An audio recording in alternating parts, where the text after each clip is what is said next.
Graças a Deus, irmãos, boa noite. Boa noite, louvado seja Deus. Irmãos, Romanos capítulo 5. Romanos capítulo 5, versículo 12. Romanos, capítulo de número 5.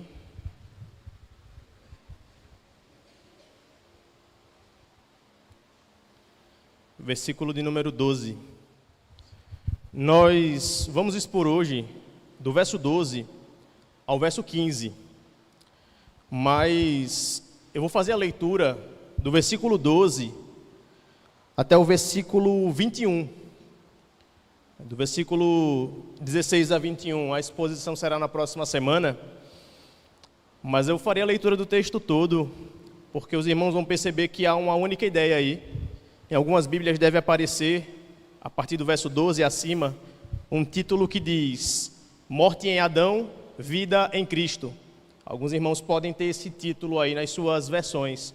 Então vamos fazer a leitura do trecho completo.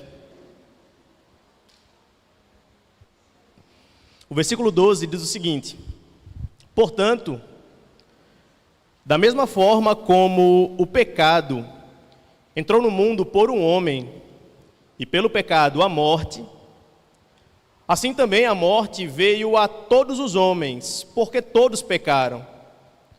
Pois antes de ser dada a lei, o pecado já estava no mundo. Mas o pecado não é levado em conta quando não existe lei. Todavia, a morte reinou desde o tempo de Adão até o de Moisés, mesmo sobre aqueles que não cometeram pecado semelhante à transgressão de Adão, o qual era um tipo daquele que haveria de vir. Entretanto, não há comparação entre a dádiva e a transgressão. De fato, muitos morreram por causa da transgressão de um só homem, mas a graça de Deus, isto é, a dádiva pela graça de um só, Jesus Cristo, transbordou ainda mais para muitos. Não se pode comparar a dádiva de Deus com a consequência do pecado de um só homem. Por um pecado veio o julgamento que trouxe condenação, mas a dádiva decorreu de muitas transgressões e trouxe justificação. Se pela transgressão de um só a morte reinou por meio dele, muito mais aqueles que recebem de Deus a imensa provisão da graça e a dádiva da justiça reinarão em vida por meio de um único homem, Jesus Cristo. Consequentemente, assim como uma só transgressão resultou na condenação de todos os homens, assim também um só ato de justiça resultou na justificação que traz vida a todos os homens.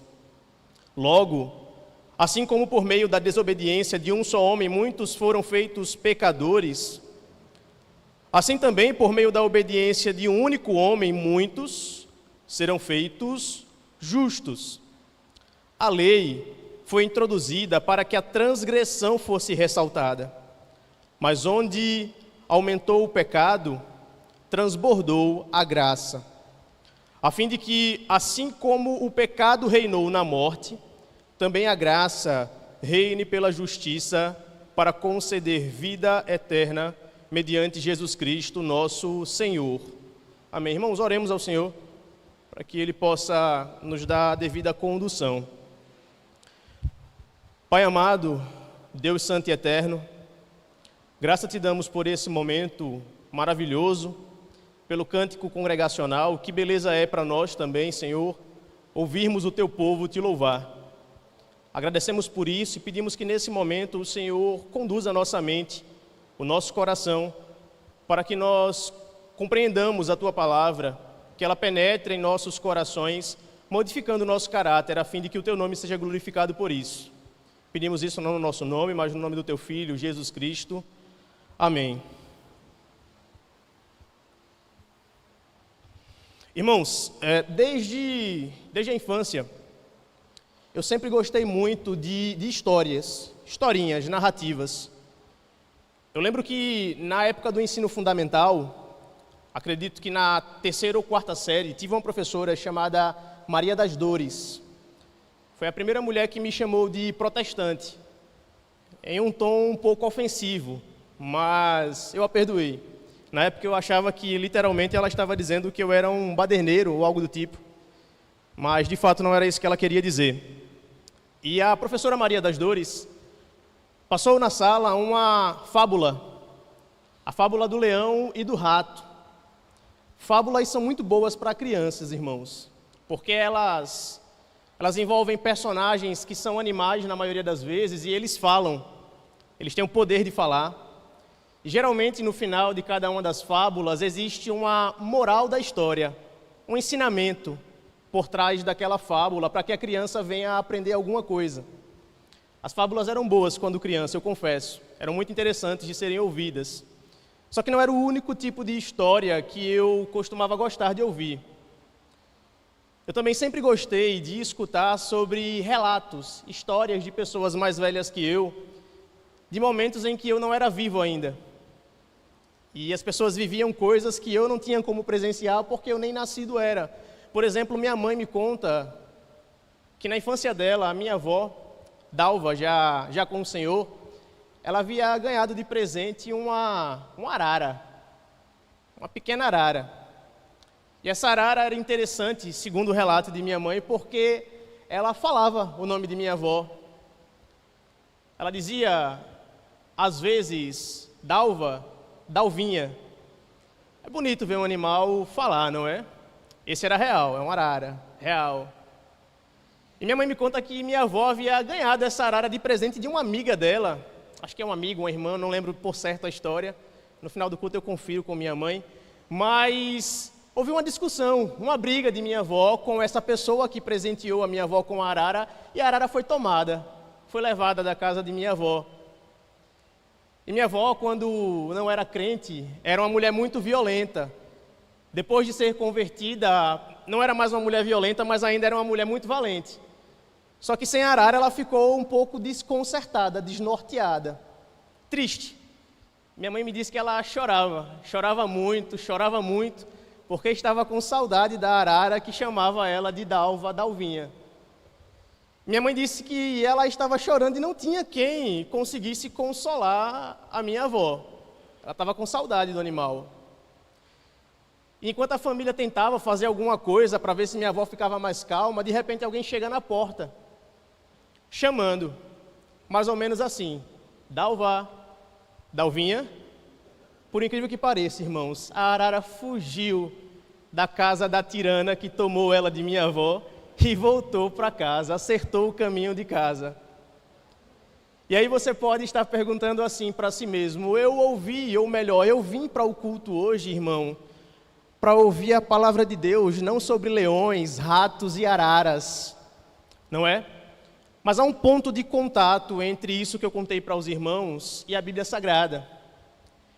É que, apesar de criança, eu tinha uma consciência muito plena de que quando eu ouvia a história do leão e do rato, eu estava ouvindo uma coisa que não era real, que nunca havia acontecido, era uma fábula. Eu tinha certeza de que aquilo não havia existido de fato.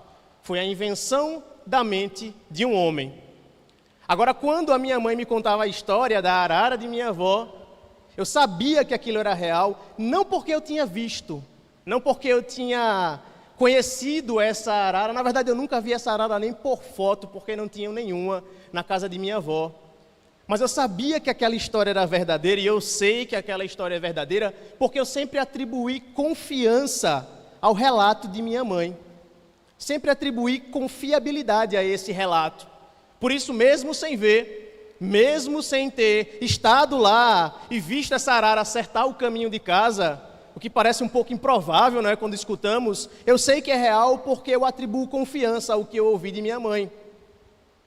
E quando nós olhamos para a Bíblia Sagrada, irmãos, é interessante, porque se pararmos para observar, existem momentos que a Bíblia fala algumas coisas que para nós são tão estranhas do ponto de vista da realidade, como, por exemplo, imaginem só um homem que nasceu formado por barro, por terra. Vocês já viram alguém assim? Vocês têm um parente na casa de vocês que foi formado assim? Todos nós estamos ou nascemos no ventre de nossas mães. E assim nós, um dia, voltamos ao pó, mas nós parece que não nascemos do pó. Parece que nós nascemos por meio da procriação de nossos pais, não é? E aí a Bíblia ainda apresenta a história de uma mulher que foi formada a partir da costela de um homem. E como se já não bastasse isso, a Bíblia fala de um homem que foi engolido por um peixe. E ficou na boca desse peixe e não morreu. A Bíblia fala que 2 peixes alimentaram a multidão. E o mais interessante é que no Antigo Testamento a Bíblia fala, não é a arara de minha avó, mas era uma jumenta que falou com o homem. E essa jumenta apanhou várias vezes desse homem chamado Balaão. E quando ela abriu a boca para falar, ela disse assim para Balaão: Balaão, o que é que eu fiz para você me bater 3 vezes? Foi isso que a jumenta falou. E essas histórias, por mais fantásticas que possam parecer, por mais surreais que elas aparentem ser, quando nós escutamos essas histórias, nós não olhamos para elas como eu olhava para a fábula do leão e do rato, achando que isso era uma invenção de um homem. Apesar de fantásticas, apesar de surreais, nós lemos essas histórias e sabemos que tudo isso aconteceu porque nós atribuímos confiança à palavra de Deus. Nós atribuímos confiabilidade de que os relatos bíblicos que estão presentes aqui são todos reais. Não são fábulas, não são meras historinhas da carochinha. Todos eles são reais de fato, todos eles são verdadeiros para nós, porque nós temos o próprio Deus testificando disso aos nossos corações. É por isso que dizemos que a Bíblia é inerrante, e não só inerrante, como ela é não um texto, um livro que fala sobre a palavra de Deus, ela é a própria palavra de Deus. É por isso que nós olhamos para essas histórias e por mais fantásticas que elas sejam, nós dizemos, todas elas são verdadeiras. Nenhuma delas é falsa, nenhuma delas é como o leão e o rato de que o irmão Anderson havia falado agora há pouco. Isso é importante para nós porque a exposição que nós faremos hoje de Romanos capítulo 5, do verso 12 ao verso 15, envolve um pouco da narrativa de Adão. Adão, nosso pai comum. E é importante olhar para essa história bíblica, para essa narrativa de Adão, e entender que aquilo que está proposto lá não é uma fábula ou uma mera narrativa inventada, mas é a palavra de Deus e é um relato real, por mais redundante que isso possa parecer, é verídico e fidedigno para nós. E de algum modo nos ensina algo a respeito de como Deus se relaciona com o seu povo. De modo que eu quero que os irmãos entendam que a perspectiva da pregação de hoje é entendermos que ou nós, seres humanos, estamos em Adão, ou nós, seres humanos, estamos em Cristo. A Bíblia não apresenta um meio termo. A Bíblia não apresenta uma terceira opção para a humanidade. Ou a humanidade é, e guarde essa palavra, que eu vou repeti-la ao longo do sermão, representada por Adão, ou a humanidade é representada, os homens são representados por Cristo. Não existe uma terceira figura que possa representar os homens na terra. Quando nós olhamos para o versículo 12 do capítulo 5 de Romanos, eu peço que os irmãos mantenham as Bíblias abertas para nós acompanharmos esses textos. É dito o seguinte: portanto, da mesma forma, da mesma maneira, como o pecado entrou no mundo por um homem, e pelo pecado a morte, assim também a morte veio a todos os homens, porque todos pecaram. Já que esse é o primeiro versículo da exposição, eu quero dividi-lo em 2 partes. A primeira parte vai ser concentrada nesse seguinte excerto: da mesma forma como o pecado entrou no mundo por um homem. E o restante seria a segunda parte da exposição. Veja, do versículo 12 ao versículo 21 de Romanos, o que nós temos é o apóstolo Paulo construindo uma argumentação que gira em torno de uma comparação, de um contraste. Paulo apresenta para nós, nessa parte do texto que nós lemos hoje, uma comparação ou um contraste, uma espécie de, digamos assim, exposição em que ele coloca de um lado um indivíduo e de outro lado outro indivíduo. E esses indivíduos seriam Adão e Cristo. O objetivo do apóstolo é mostrar para nós que nós homens precisamos entender qual é a nossa relação diante de Deus por meio de Adão, o nosso primeiro pai, o nosso pai humano, e por meio de Cristo. E o apóstolo diz, e isso precisa ficar gravado em nossos corações, o seguinte, repito, o pecado entrou no mundo por um homem. Ora, se por um lado, Adão, essa primeira figura que Paulo apresenta, trará para nós um complexo que gira em torno de pecado, morte e condenação, por outro lado, existe uma figura que é totalmente oposta a Adão, que traz um segundo complexo, que é o da justiça de Deus, justificação pela fé e vida para os homens, que é Cristo Jesus. Só que o primeiro ponto é entender que o apóstolo foi bem claro em dizer para nós que o pecado entrou no mundo por um homem. E nós não vamos conseguir entender a dimensão do que Cristo fez por nós, como seu povo, seus filhos, membros do seu corpo, se nós não entendermos com clareza qual é a forma como Deus se relaciona com os homens. E essa forma nós chamamos de representação, ou forma representativa. Deus não fez um plano específico e individual de salvação para cada ser humano da face da terra. Você pode perceber que a sua Bíblia é igual a do irmão que está do seu lado. Não há uma Bíblia exclusiva para o irmão Anderson, uma Bíblia exclusiva para o pastor Júlio, uma Bíblia exclusiva para o diácono Júlio. O plano de salvação de Deus, ele não é específico para cada ser humano individualmente falando. Não é essa a linguagem da Bíblia. Não é isso que a Bíblia mostra para nós. Então nós precisamos entender que quando o apóstolo diz, o pecado entrou no mundo por um homem, o apóstolo está dizendo a nós que se há pecado no mundo, a culpa é de Adão. E o problema que isso gera para nós é que muitas vezes nós olhamos para esse texto e fazemos as seguintes perguntas, os seguintes questionamentos. Ora, se a morte, se o pecado, ele entra no mundo por culpa de Adão, porque Adão pecou, a grande pergunta que eu faço é, o que eu tenho a ver com isso? O que é que eu tenho a ver com isso? Porque não fui eu, quem estava lá.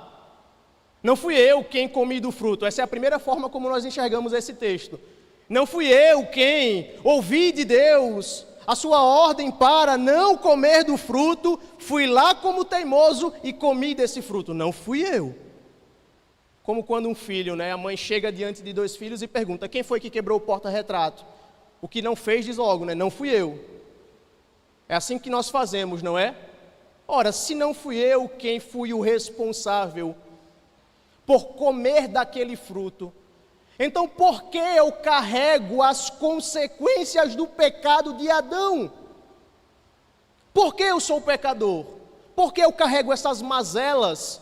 Por que eu tenho de visualizar no mundo as atrocidades que o jornal me apresenta, as maldades que são feitas com as crianças, com os idosos, com os homens?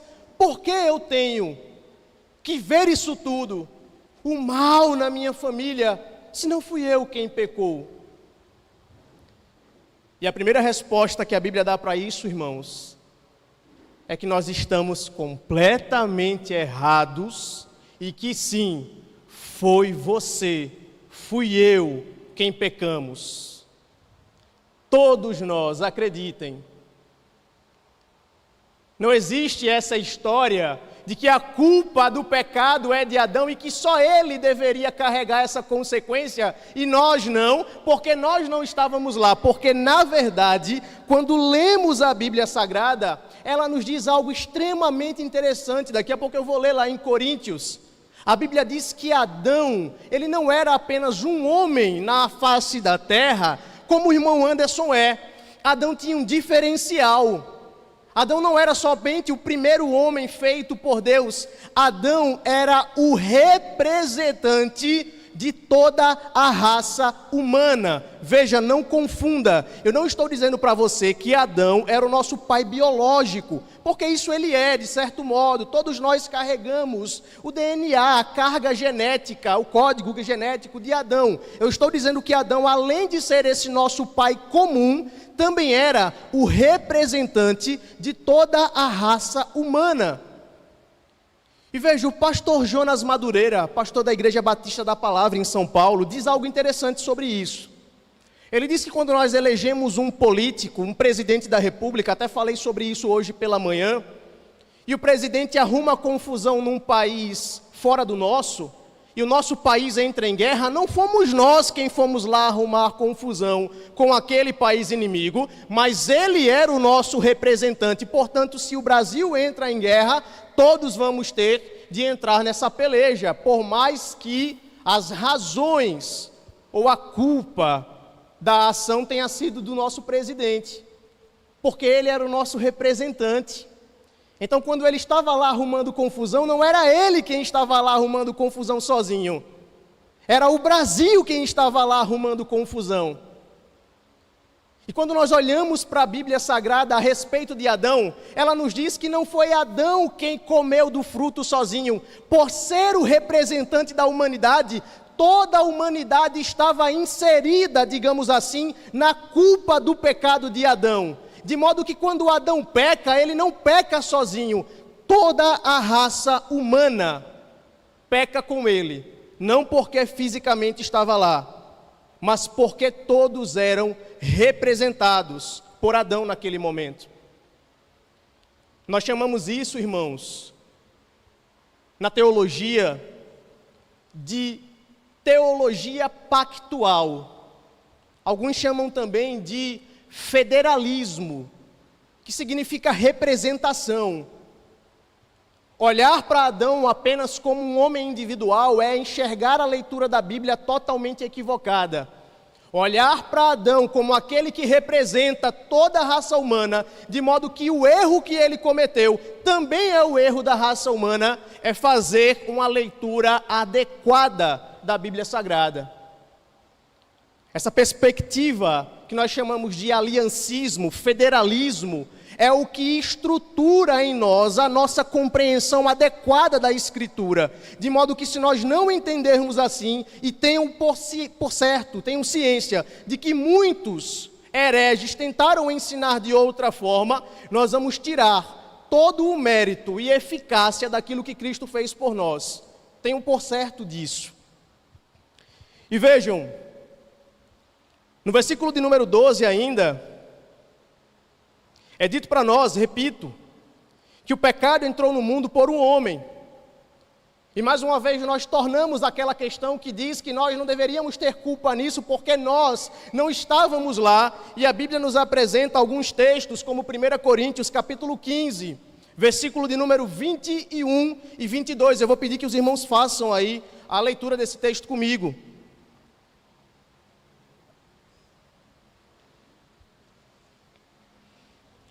Veja o que 1 Coríntios 15, versículo de número 21, diz para nós: visto que a morte veio por meio de um só homem, Adão. Agora veja o verso 22, eu dei um salto aqui para facilitar. Pois da mesma forma como em Adão todos morrem. Adão, irmãos, é o nosso representante em termos de raça. O relacionamento de Deus com o homem, especialmente no contexto de salvação, é um relacionamento que se dá, de acordo com a Bíblia, por meio de representação. Deus não fez uma aliança específica com você para salvar você, e uma aliança diferente comigo para me salvar. Falei disso agora há pouco. Nós éramos representados por Adão, e Deus deu um preceito para que Adão obedecesse. Deus diz a Adão no Gênesis: você pode comer de toda a árvore que está no jardim. Não coma da árvore do conhecimento, do bem e do mal. Porque no dia em que você comer, certamente você morrerá. E o que Adão fez? Comeu.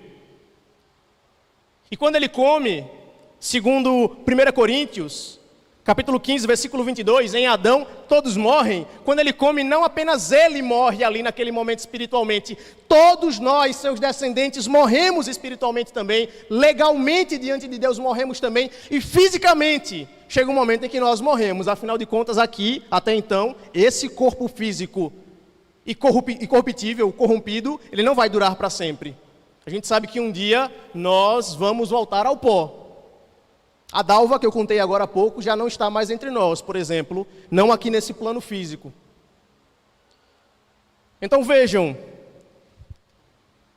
é complicado para alguns irmãos entender isso, porque eles começam a dizer, tá, mas e por que não era eu quem estava lá?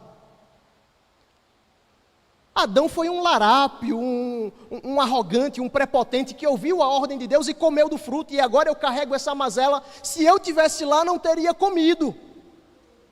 Se eu estivesse lá, eu não teria feito isso que ele fez. Bobão que Adão é. Talvez se nós estivéssemos lá, nós não comeríamos o fruto. Comeríamos o fruto, as folhas, os galhos, e se brincar até a raiz da árvore. Porque nós somos pecadores, manchados. E aí talvez, diante de tantas semanas expondo Romanos, os primeiros capítulos, a gente possa dizer, qual é a finalidade da mensagem então, Anderson? A síntese da mensagem é dizer, você está condenado ao inferno? É essa a síntese da mensagem? É esse o resumo da mensagem de hoje? Trazer uma palavra de condenação para a minha vida e dizer que como eu estou em Adão, eu morro como a Bíblia diz e consequentemente nada mais vai dar certo para mim, eu estou condenado e tudo já era? É essa a mensagem? Então, veja irmãos, o ponto de ênfase não é esse. O ponto de ênfase não é esse. É bem verdade que em Adão todos morrem. Você, eu, até aquele bebezinho bonitinho que você vê às vezes no braço de alguém, lindinho, até o bebezinho também está nesse meio. Mas o ponto que eu quero que os irmãos compreendam é que eu não quero que você fique pensando assim, você é condenado e merece o inferno. O que eu quero que você entenda é que esse representante da humanidade, Adão, falhou. Adão falhou. Ele pecou. E agora, irmãos, se nós quisermos a salvação, se nós quisermos paz com Deus, se nós quisermos reconciliação com o Pai, não dá para conseguir isso em Adão. Esse representante que nós tínhamos já entrou em derrocada.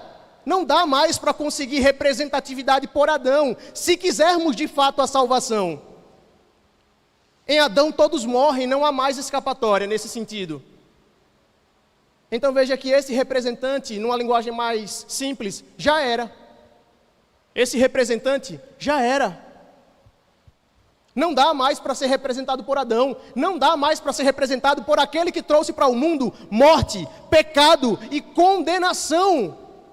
Nós precisamos de um novo representante. Esse é o ponto aqui. Os homens precisam de um novo representante. Um novo cabeça. Adão era o cabeça que trouxe a condenação. Esse cabeça não consegue resolver o problema da humanidade. Os homens precisam de um representante que não traga morte, que não traga condenação, que não traga pecado. Os homens precisam de um representante puro. Os homens precisam de um representante que seja santo 3 vezes. Os homens precisam de um representante que não seja capaz de cometer pecado, porque Ele é o próprio Deus. Os homens carecem de Cristo. Nós carecemos de Cristo. Se formos representados por Adão, há fogo do inferno para nós e morte, porque esse é o resultado da representatividade de Adão nas nossas vidas. Mas se somos representados por Cristo, a justificação para nós. se somos representados por Cristo, há perdão de pecados para nós. Se somos representados por Cristo, há promessa da vida eterna para nós. Essa é a maior distinção que a Bíblia apresenta nessa parte de Romanos capítulo 5, entre Adão e Cristo. Se o relacionamento de Deus,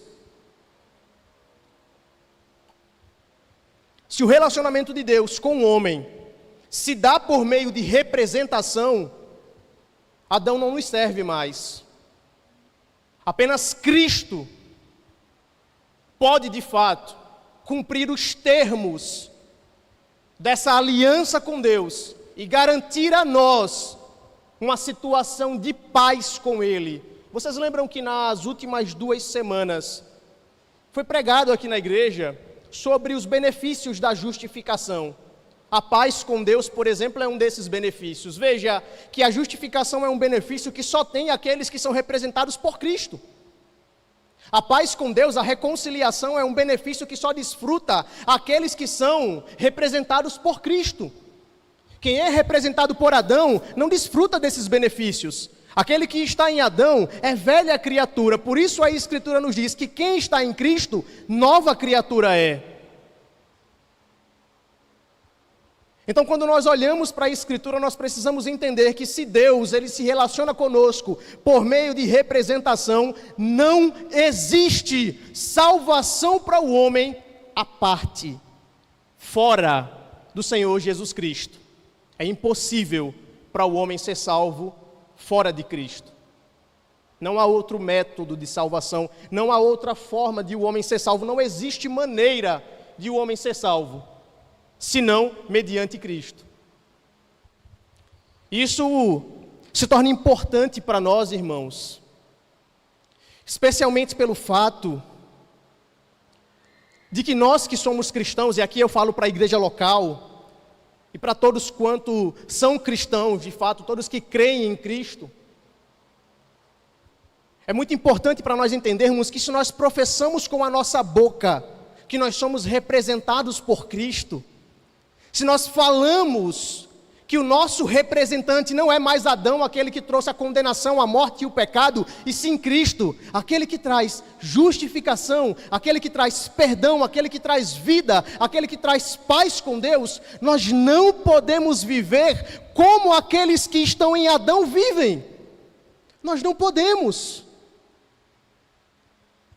Então, como podemos abrir a nossa boca e falar, estou em Cristo e sou nova criatura, e as nossas práticas ainda serem práticas adâmicas, pecaminosas?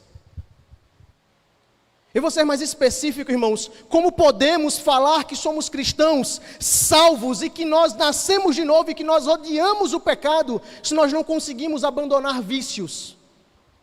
Se continuamos com vícios em redes sociais, vícios em bebidas alcoólicas, vícios em pornografia, vícios em prostituição, fornicação, iniquidade, mentiras, zombarias em tudo quanto é lugar, colégio, trabalho. Como podemos falar que estamos em Cristo e somos novas criaturas se vivemos as nossas vidas como se fôssemos homens mortos em ofensas e pecados? Falamos hoje de manhã aqui na escola bíblica que as boas obras, elas não nos salvam, mas elas são a evidência de uma fé viva e verdadeira. Como podemos dizer que estamos em Cristo e as nossas obras são a evidência de um filho de Satanás? Como podemos dizer que estamos em Cristo e as nossas obras evidenciam em nós o caráter de um ímpio e não de um cristão? E entenda que isso não objetiva trazer para nós a ideia de que é impossível para nós termos paz com Deus. Muito pelo contrário, se a nossa vida é essa, se o nosso estilo de vida tem sido esse, se temos vivido uma vida de hipocrisia em que nós não somos verdadeiros crentes, é o momento de falarmos: Senhor, eu não quero somente abrir a boca e dizer, eu sou representado por Ti, eu quero viver para Ti, eu quero exercer boas obras que evidenciem que eu sou Teu, e Tu és meu, ó Pai. Esse é o ponto. Eu não estou falando que aquele que está em Cristo, irmãos, não peca. Paulo fala em Efésios, Paulo fala em Gálatas também, capítulo 5, num contexto de batalha espiritual, existe uma disputa da carne contra o espírito, existem momentos em que você vai ser tentado, eu sei que existe, eu também passo por isso. Mas o importante é sabermos que se somos tentados, maior é aquele que pode destruir toda tentação. Esse é o ponto da Escritura. Esse é o ponto.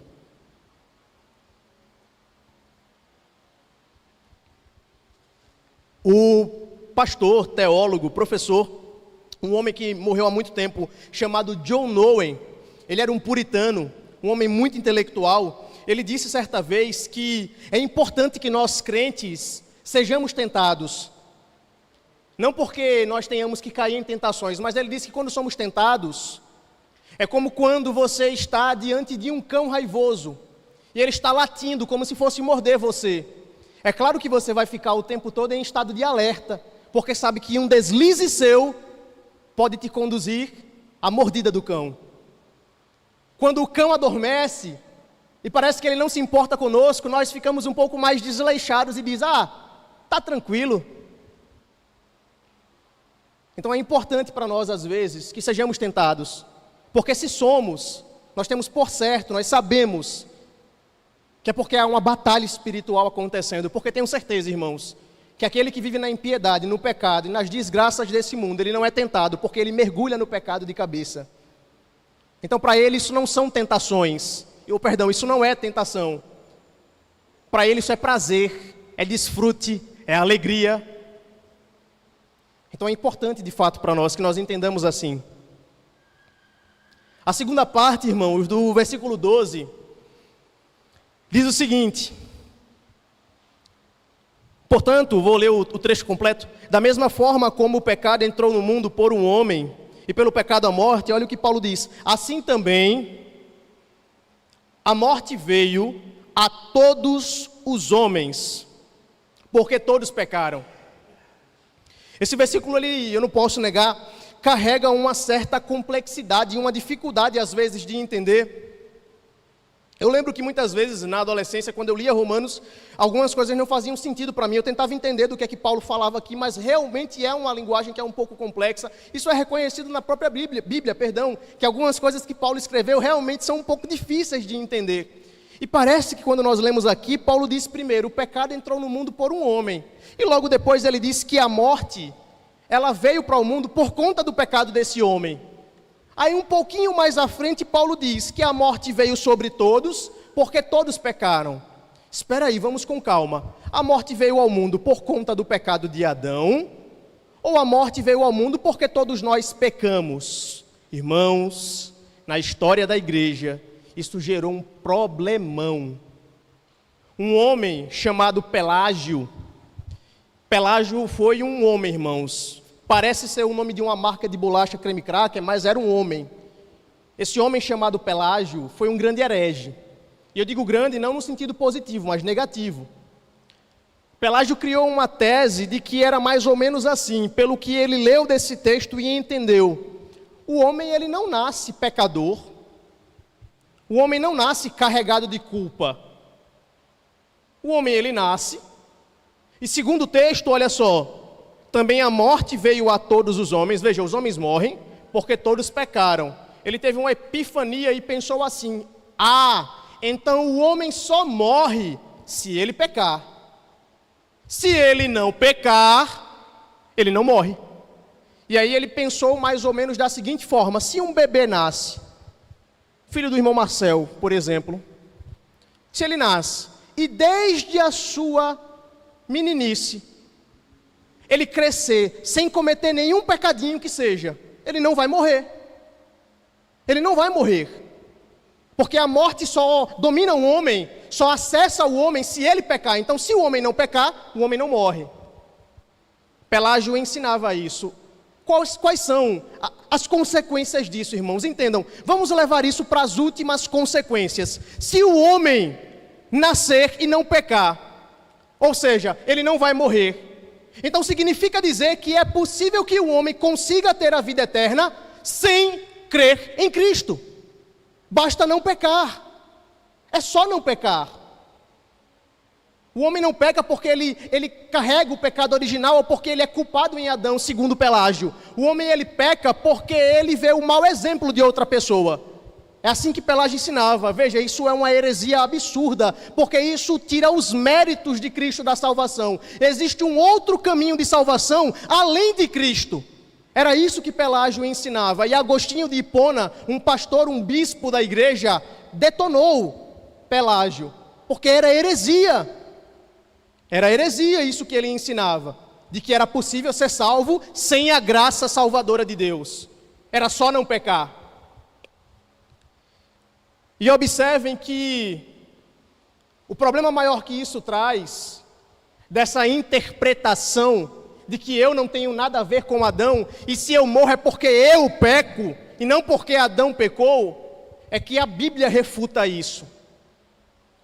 Quando nós olhamos para a Bíblia, em Romanos capítulo 5 ainda, o texto base de hoje, só que outros versículos que serão expostos de forma mais profunda na próxima semana, é dito o seguinte, versículo 15, pois se muitos morreram por causa da transgressão de um só, veja a linguagem da Bíblia, muitos morreram por causa da transgressão de um só. Esse um só aí, irmãos, não sou eu não, viu?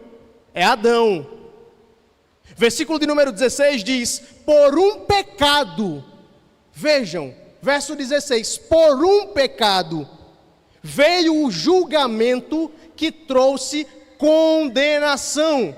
O verso 17 ainda diz, se pela transgressão de um só, a morte reinou por meio dele.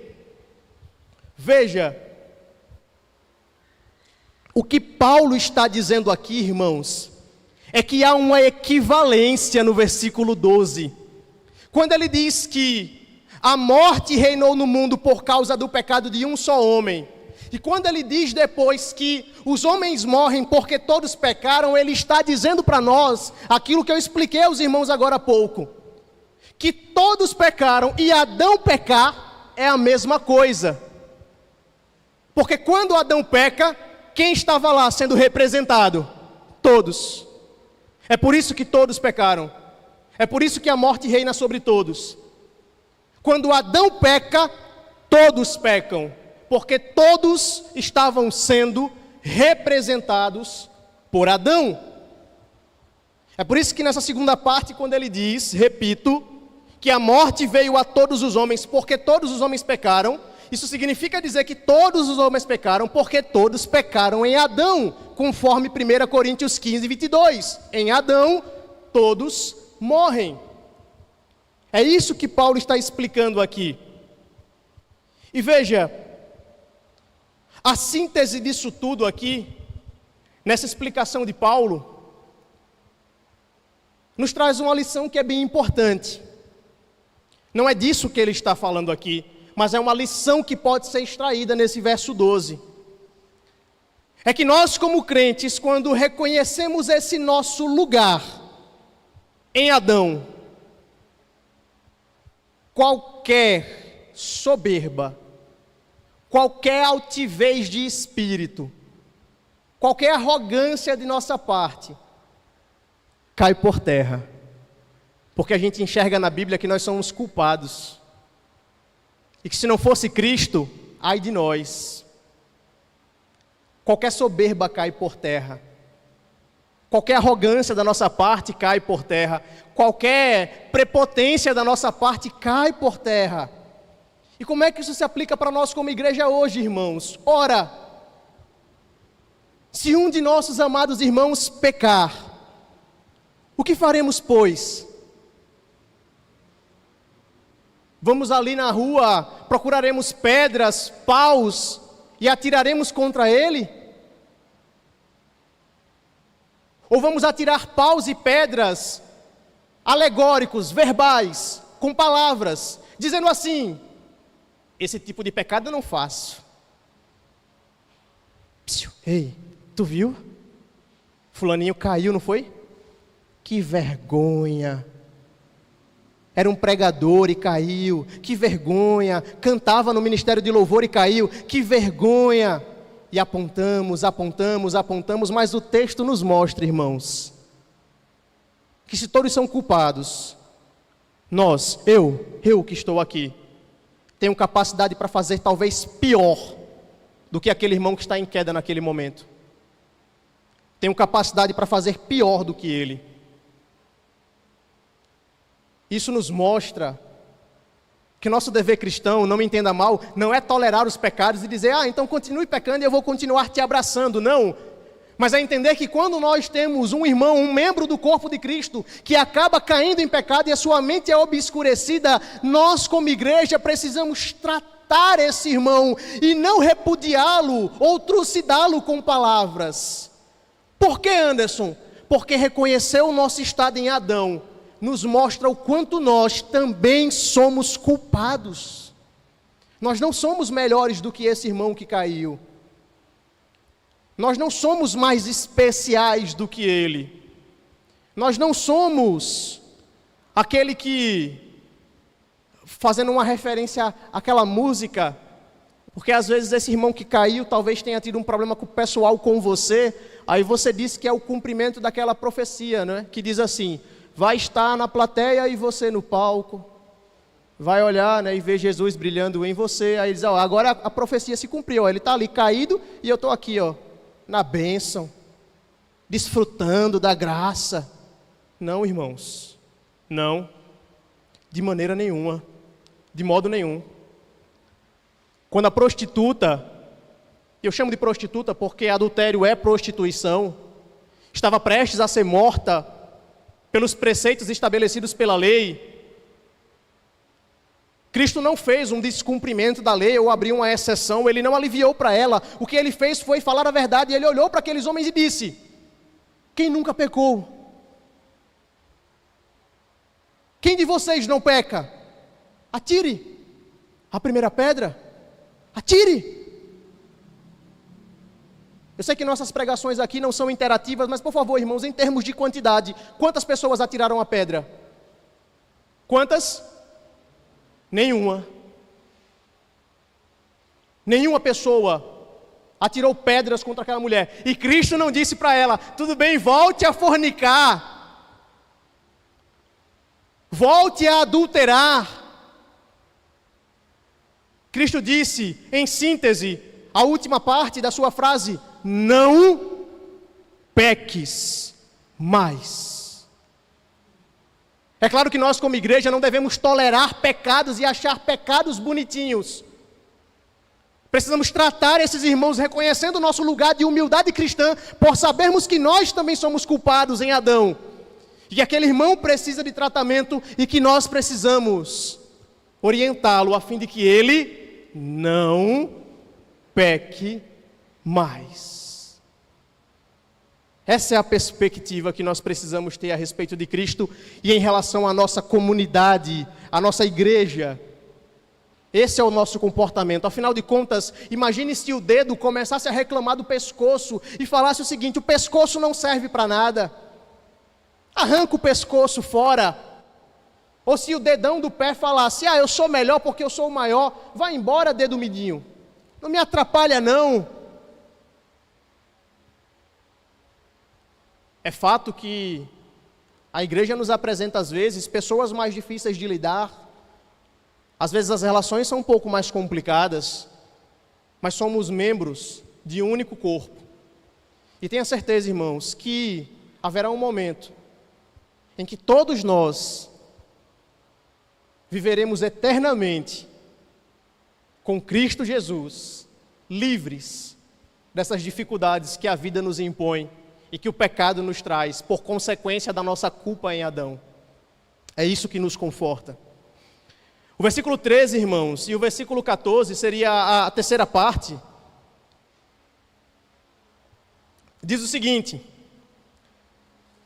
pois antes de ser dada a lei, o pecado já estava no mundo.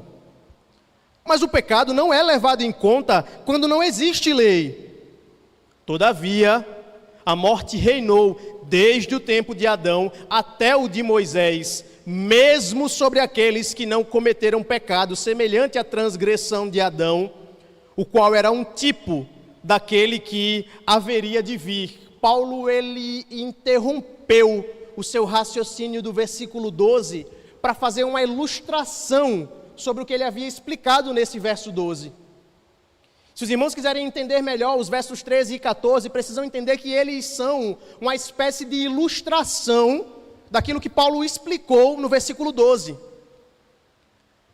No verso 13, Paulo diz o seguinte: antes de ser dada a lei, o pecado já estava no mundo. E essa próxima parte se torna relevante para entendermos a mensagem de Paulo. Mas o pecado não é levado em conta quando não existe a lei. Perceba que ler o versículo 13 nos leva a concluir o seguinte, se nós não prestarmos atenção. Então os homens que viveram do período de Adão até o período de Moisés estão livres de culpa. Porque Paulo diz que o pecado só é levado em conta, não é levado em conta quando não existe lei. Ora, se não existe lei, não existe pecado, é isso que Paulo está explicando. Se não existe lei, e ele está falando da lei de Deus, se não existe lei, não existe pecado. Porque como eu vou saber que matar é errado se não tem lei para me dizer? É isso que Paulo está ensinando aqui.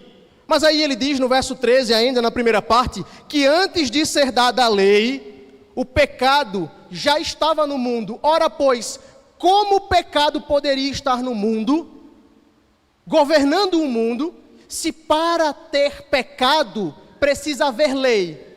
E no período de Adão até o período de Moisés, Deus não havia dado ainda uma lei.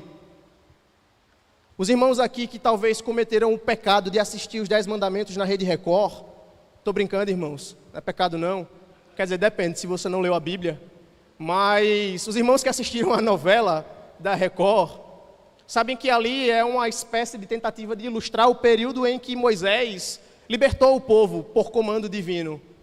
É a tentativa de trazer a história bíblica, cheia de erros, obviamente, mas é uma tentativa de ilustrar. A lei só é dada para os homens formalmente, irmãos, no período de Moisés. Moisés recebe a tábua dos 10 mandamentos. Antes disso, não havia lei que foi dada para os homens. Entre Adão e Moisés, não havia uma lei formal. E Paulo diz, se não há lei, não há pecado. Só que ele também diz que nesse período de Adão a Moisés, tinha pecado no mundo. E isso gera para nós a pergunta, como poderia haver pecado no mundo nessa época, se não existia lei? A única resposta para isso, e é o que a Bíblia nos apresenta, é que todos pecaram em Adão. Todos morrem em Adão, e ainda há um segundo fator aqui. Nunca houve um período na face da terra que não houvesse lei divina. O próprio livro de Romanos diz que o homem tem a lei de Deus escrita no seu coração. Mesmo o ímpio, quando ele faz algo errado, a sua mente o acusa. Quando ele faz algo certo, a sua mente o defende. Mesmo o ímpio, porque há a lei de Deus gravada no coração do homem. É por isso que no dia do juízo, ninguém vai ser inocente. Nem mesmo aquela tribo de aborígenes que estavam vivendo bem longe do mundo, da civilização, e não receberam a pregação da palavra, por exemplo. A lei de Deus está escrita no coração deles. A natureza revela a Deus. Nunca houve um período sem lei no mundo. O que Paulo está dizendo aqui é que nesse período havia pecado. Nesse período de Adão a Moisés existia pecado, mesmo sem lei, porque na verdade todos já haviam desobedecido à lei de Deus em Adão. No verso 14 é dito, a morte reinou desde o tempo de Adão até o de Moisés, mesmo sobre aqueles que não cometeram pecado semelhante à transgressão de Adão. Veja, Paulo está dizendo, aqueles homens que não cometeram um pecado idêntico ao que Adão cometeu. Qual foi o pecado de Adão? Desobedeceram à lei. Por que que mesmo esses homens também morreram? Porque todos os homens em Adão pecam. É isso que a Bíblia ensina. É isso que a Bíblia fala para nós. E aí quando a gente lembra daquele homem que eu citei agora há pouco, Pelágio, falando para nós que os homens que nascem, eles podem não pecar E se eles não pecarem, eles vão viver eternamente. A grande pergunta que nós fazemos a partir da Bíblia Sagrada é: e os bebês que morrem na infância, que não pecaram? Pelágio diz que o homem só pode pecar, ou melhor, morrer, se ele pecar. Como um bebê no ventre da mãe, morre. Se ele não teve tempo de pecar ainda. Se ele não teve tempo de dar aquela primeira tapinha de desobediência no rosto da mãe. Como?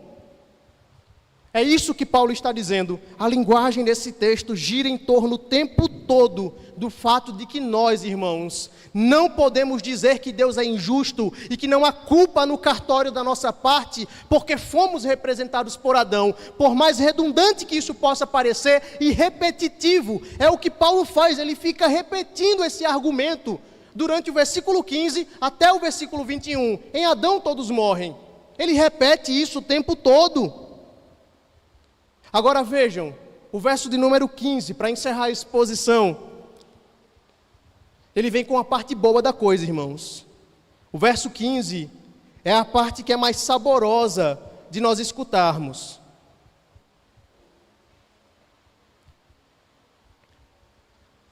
Depois de Paulo ter argumentado para nós que nós somos culpados em Adão, porque fomos representados por ele, e que nós precisamos de um representante que seja perfeito e que possa nos tirar dessa situação de condenação, ele apresenta para nós o verdadeiro, ou melhor, o plano salvífico de Deus para os homens.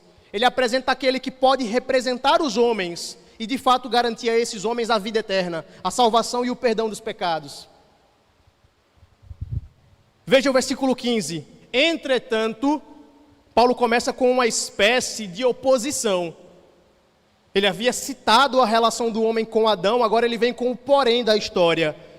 Entretanto, não há comparação entre a dádiva e a transgressão.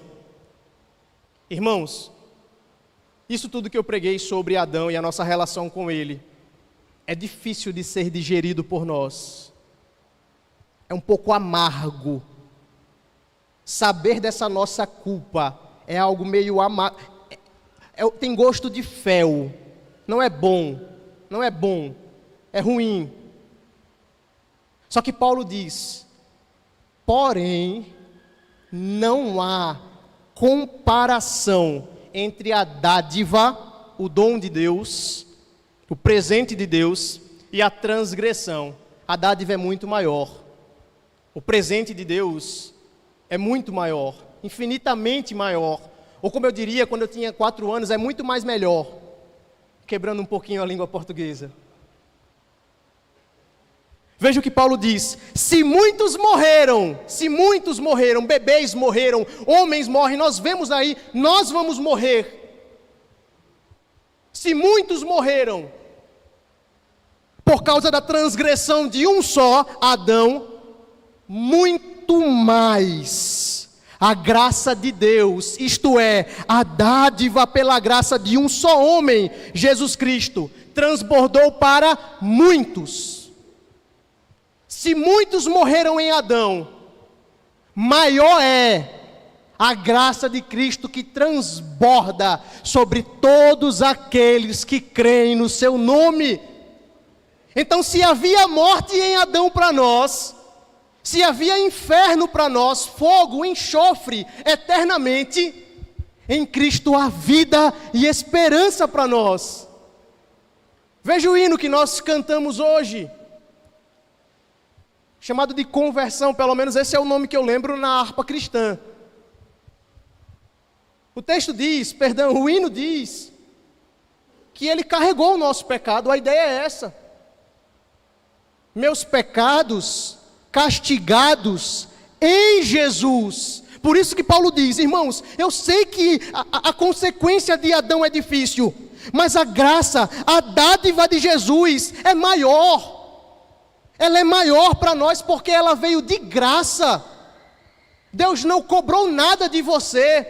Deus não está pedindo campanha de oração para te salvar. Deus não pediu o teu dízimo. Deus não pediu a tua oferta para te salvar. Ele não pediu que você virasse um escravo fichado. Quer dizer, escravo não é fichado, né? Um trabalhador fichado. Deus não pediu isso. Ele salvou você gratuitamente. gratuitamente. É por isso que nós chamamos de graça, irmãos. Ninguém chama a salvação que Deus nos deu de dívida. Chamamos de graça, porque é a dívida que existia. Aquele homem, filho do Deus vivo, Deus verdadeiro, aquele homem que estava na cruz, no madeiro pendurado, ele carregou naquele momento. Ele carregou as nossas dores naquele momento. É por isso que nós falamos que nenhuma condenação há para quem está em Cristo Jesus. É por isso que isso nos enche de alegria. É por isso que quando nós oramos, sentimos alegria quando lembramos que nosso destino era a morte, mas Cristo nos trouxe a paz. Cristo nos trouxe a paz. Então isso não é um apelo, mas se você que ouviu essa mensagem ainda não compreendeu que a salvação não está dentro dessa igreja local, não está nos amigos que falam das coisas boas da vida para você, mas está em Cristo, e somente em Cristo. Por isso que nós reformados falamos de solos Cristos. Você nunca será salvo enquanto não crer no Filho de Deus.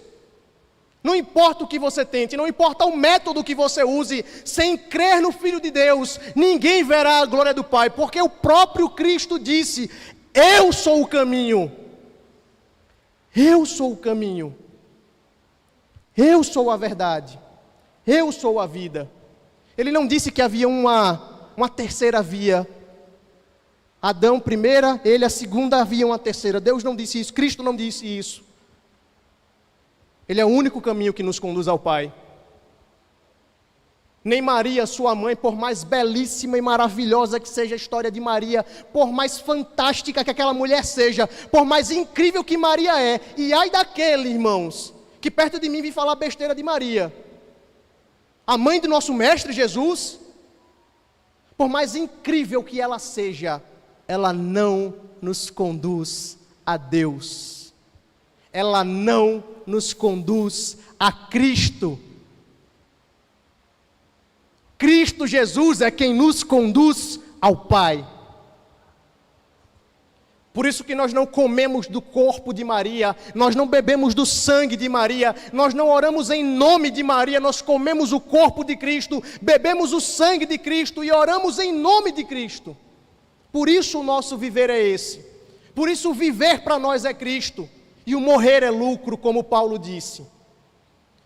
Que isso possa penetrar em nossos corações, irmãos, e mudar o nosso caráter, nos conformando ao nosso representante perfeito, o nosso cabeça, Jesus Cristo, Salvador nosso. Feche seus olhos, vamos orar ao Senhor. Senhor Deus, Pai de nosso Senhor Jesus Cristo, nós te louvamos, ó Senhor, e te agradecemos pelo poder que há na Tua Palavra, pelo Teu Evangelho, anunciado a nós mediante o Teu Filho Jesus Cristo. Louvamos o Teu nome e agradecemos o Teu nome pela dádiva, Senhor, que é maior do que a condenação do pecado de Adão. Louvamos ao Senhor por essas bênçãos derramadas sobre nós, apesar de não merecermos. Modifica, Senhor, modifica, ó Pai, o nosso caráter. Transforma o nosso coração a fim de que as nossas atitudes, especialmente fora do contexto da igreja local, no trabalho, na rua, na cidade, seja uma conduta, Senhor, que possa refletir Cristo, o Teu Filho. Enche o nosso coração, ó Deus, das verdades da Tua Palavra. Como o salmista disse, que a Tua Palavra, Senhor, seja guardada em nossos corações para que nós não pequemos contra Ti, ó Pai. Em nome de Jesus Cristo. Em nome de Jesus. Amém.